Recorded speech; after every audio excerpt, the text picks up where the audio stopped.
Thank you for being with us today for this, your daily 180 Bible study. We're wrapping up a study of James chapter 2, verses 14 through 26, looking at the idea of saving faith. And there's three verses that I want you to look at, I want you to think about, and I want you to meditate upon. Verse number 17, thus also faith by itself, if it does not have works, is dead. James says faith and works must be wedded together. You don't define a word in isolation. In Ephesians 2, Romans 4, when Paul talks about works, he's talking about meritorious works.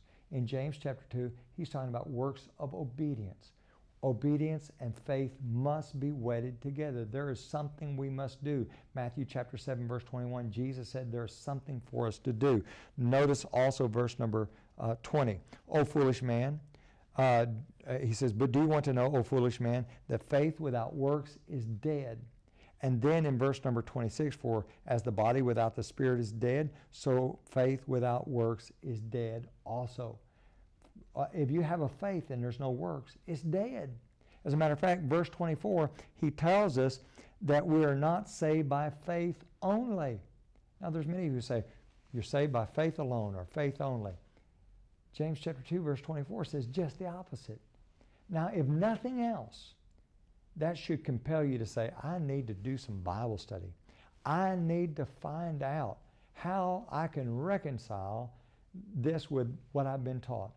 Now, for just a little bit, I want you to think about Rahab. Rahab is commended as a person who was justified by works. What is it that Rahab did? Well, number one, her faith overcame her occupation. It's tough. It requires, for us to be obedient to God, we've got to leave some things behind. She was a harlot. She left that behind. She also overcame the fact that she had meager information. She didn't have a lot of information. And she knew about them crossing the Red Sea. She knew about what had happened when the children of Israel had come in.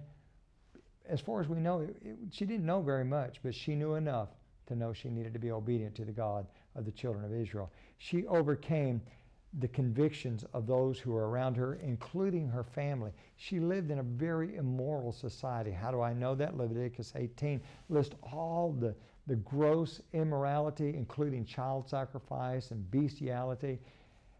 And the people of the land were involved in those things. And she overcame all that. And it is a testament to the fact that she was a person who obeyed God, and we also must be people who obey God. Join us again next week for your Daily 180.